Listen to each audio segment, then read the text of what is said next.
Oke kawan, kita belajar bareng lagi, kita sharing bareng lagi. Kali ini kita membahas mesin di motor blade atau repo ya, sama ya. Nah, di sini kebetulan kemarin sudah memperbaiki rasio ya yang hancur ini gara-gara oli yang nyumbat. Nah, oke, kali ini kita belajar cara memasang kopling tangan ya, atau kopling manual ya, kopling tangan di motor Honda Blade ini. Nah, di sini sudah ada bak koplingnya yang baru nih, ini mau dipasang kopling tangan. Nah, sebelum kita pasang kopling tangan, sedikit pembahasan dulu mengenai oli ya, karena ini motor hancur gara-gara oli yang tidak normal. Oli penuh tapi tidak normal ya, merusak. Oke, di sini terlihat di bagian kruk as di sini ada lubang-lubang ya. Lubang-lubang ini sangat-sangat penting. Jadi usahakan ketika kita setelah membongkarnya itu pastikan lubang-lubang ini jangan ada yang tersumbat. Nah, sebab lubang-lubang ini sangat-sangat berfungsi ya, ini menyuplai oli ke bagian kruk as ya, ke bagian stang piston. Adapun selain daripada itu di sini pompa oli. Nah, pompa oli ini ada beberapa yang saya jumpai. Di sini terdapat di bagian pompa oli ini tidak ada packingnya. Nah, tidak ada packingnya seperti ini. Nah, ini kalau tidak ada packing seperti ini, oli akan kacau ya, karena burah bareh, dia tidak akan menutup rapat. Jadi tampungan oli di dalam dia tidak utuh sepenuhnya ya. Nah, jadi usahakan packing ini harus ada dan rapih. Nah, kalau packing ini ada dan rapi, tampungan oli di sini akan penuh, menyuplai dia ke bagian noken as, dia akan merespons secara baik. Nah, karena di sini dibagi ya, di sini terlihat ada lubang. Di sini dia keluarkan ke depan satu, ke bak kopling satu, ke kanan ya. Nah, ini jadi kalau di sini tampungannya sedikit, sudah pasti ini terbagi dua jalurnya ya, ke noken A1 dan ke bak kopling 1. Nah, kalau tampungan di sini kurang, ini suplaian ke noken as dia akan sedikit. Jadi noken as akan mudah rusak dan ke bagian bak kopling pun akan rusak, kacau ya. Jadi di sini satu packing di sini harus benar-benar rapih. Nah, di sini dibagi ke depan satu, ke bak kopling satu nih, ke sini. Nah, dia masuk ke sini. Nah, jadi usahakan di bagian sini jangan terlalu banyak lem. Kalau terlalu banyak lem takutnya menyumbat ya, menyumbat saluran oli di sini. Nah, dia di sini keluar, masuk ke bagian sini, dia masuk ke dalam sini. Nah, jadi kalau terlalu banyak lem takutnya nyumbat di sini, dia akan terhampit di sini olinya, tidak akan ada ya. Nah, ketika sudah masuk ke sini, nah dia masuk di sini, dia keluarkan lagi di bagian lubang sini. Nah, adapun di bagian mangkok otomatis. Nah, di bagian mangkok otomatis. Nah, di bagian otomatis ini dia terdapat lubang kecil. Nah, lubang kecil di sini. Jadi kalau di sininya mengpet, sudah pasti otomatis tidak akan ke bagian oli ya. Nah, di sini otomatis ada lubang kecil. Di sini ketika dikeluarkan di bagian sini ke otomatis dan ke bagian kruk as si olinya.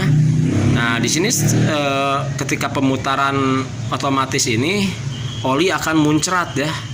Akan muncrat keluar di bagian titik ini, di bagian lubang ini kecil.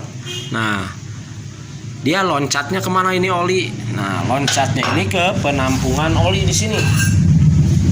Nah, jadi seperti video-video awal saya sudah membahas ya, pentingnya penampungan oli di sini, karena saya menjumpai beberapa motor baik di motor repo ataupun Supra, Grand itu suka dilepas ininya nggak ada, mungkin ribet ataupun gimana ya, nggak tahu.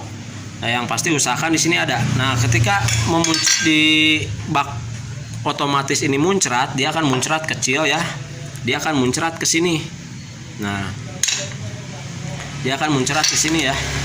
Nah, ke bagian kampas kopling. Jadi kalau di sini tersumbat, kampas kopling akan kering. Banyak kasus kampas koplingnya itu kering ya, oli penuh tapi kampas koplingnya kering. Nah, di sini tidak ada puncratan dari mangkok otomatis. Olinya ke sini kecil, ini lubangnya kecil ya. Jadi muncrat ke sini, dia turun ke bawah ya. Di sini baru dikocok lagi. Dikocok lagi oleh si mangkok ya, oleh si rumah kopling ini, dari mangkok ini dia dikocok. Nah, jadi kalau kekurangan oli di situ, wah amburadul motor ya ngaco. Nah, adapun di bagian sini, di bagian tutup ya, di bagian tutup sini ini sama ya.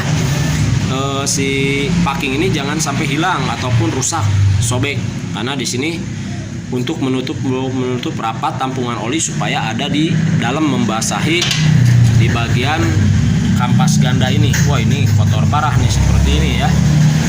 Nah, jadi di sini harus benar-benar rapih ya packingnya, jangan sampai sobek ataupun hilang. Nah, selain daripada itu juga di sini saringan oli ini sangat penting ya. Nah, ini robek, kalau robek seperti ini tentunya kotoran tidak akan mandek di sini semua, dia akan ada yang bocor ke sini. Nah, kalau ada yang bocor ke sini tentunya seiring berjalannya waktu, seiring pemutaran mesin berjalan, tentunya geraman yang keluar dari saringan ini di sini dia akan terkocok lagi, borah-bareh kaditu kadieu. Alhasil bisa menyumbat, tidak bisa dipungkiri, bisa menyumbat di bagian lubang-lubang ini. Nah, nantinya kacau ya, bisa nyumbat ke bagian bearing, kayak ngabararagel hancur ya, sebaiknya diganti ya seperti ini. Oke, lanjut saja, kita langsung ke pembahasan awal. Ini membahasnya intinya mau pemasangan kopling tangan ya. Namun sekalian saja kita bahas saluran olinya, karena mengingat motor ini hancurnya karena oli awalnya. Jadi yang punya sekalian saja pengen ganti kopling manual. Oke, langsung saja kita eksekusi ya. Oke, untuk pemasangan kopling manual ada beberapa komponen yang kita buang. Lebih tepatnya yang kita simpan ya, bukan yang kita buang, yang tidak dipakai. Nah, seperti halnya ini, dua komponen ini tidak dipakai. Dan di sini untuk pemasangannya kita sesuaikan dengan kebutuhan si pemilik motor ya. Nah, untuk bagian kampas gandanya di sini kan dipatenkan, dimatikan. Nah, kalau untuk trek lurus, untuk jalanan-jalanan yang lurus, kampas gandanya kita pasang dan kita las di sini ya, di 3 titik sini kita las. Namun kampas gandanya dipasang. Kalau untuk trek-trek rata, trek lurus, trek rata ya. Berhubung di sini yang punya motor ini treknya tanjakan doang, jadi saya akan lepas kampas gandanya, akan saya lepas, dan yang saya pakai hanya tutupnya saja, tidak menggunakan kampas ganda ya. Karena kalau menggunakan kampas ganda kalau digunakan kampas ganda tentunya di RPM bawah dan di RPM menengah ke atas dia nyaman-nyaman saja ya. Nah, tapi kalau di tanjakannya dia agak berat. Nah, di sini dilepas kampas ganda ini, kalau dilepas kampas ganda, putaran awalnya di RPM bawahnya dia akan melebihi kenyamanan ketika memakai kampas ganda ini. Tetapi di putaran tingginya dia akan malehoy.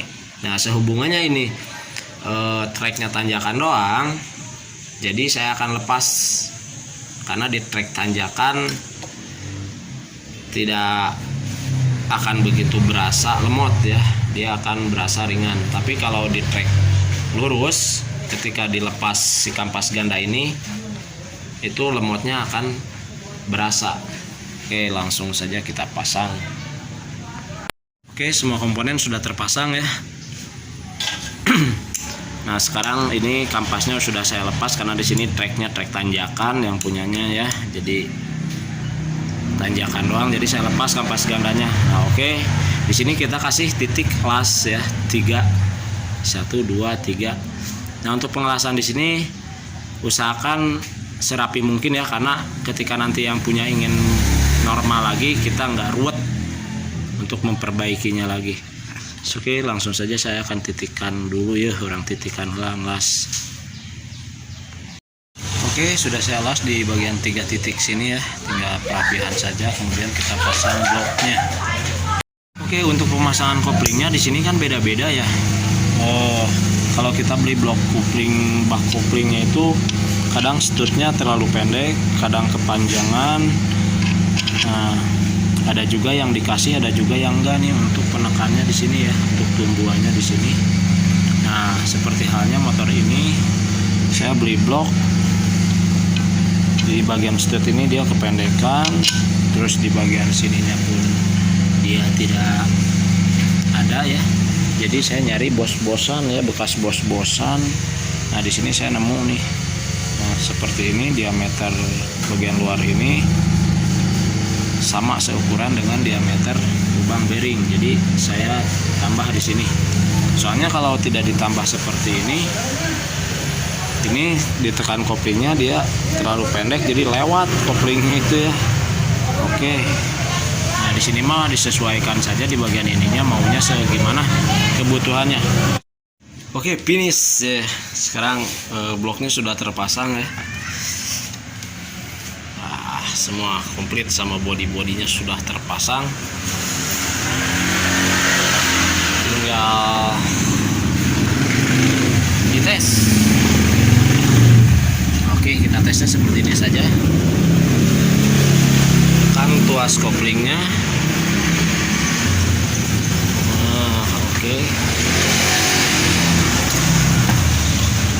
Oke, jadi seperti itu. Mudah-mudahan dengan adanya video ini mengedukasi untuk rekan-rekan yang belum tahu ya. Oke, terima kasih.